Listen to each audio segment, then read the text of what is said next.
Subscribe Prudent social media channel and press bell icon for latest notifications.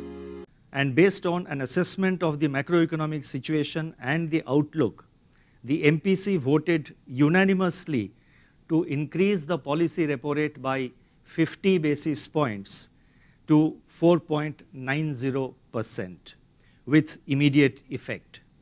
Consequently, the standing deposit facility, that is the SDF rate, stands adjusted to 4.65%, and the marginal standing facility, that is the MSF rate and bank rate, to 5.15%.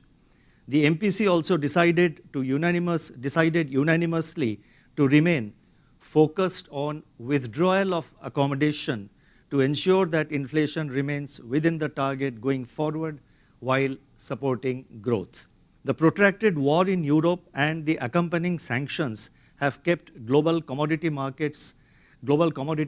prices elevated, and this is across the board.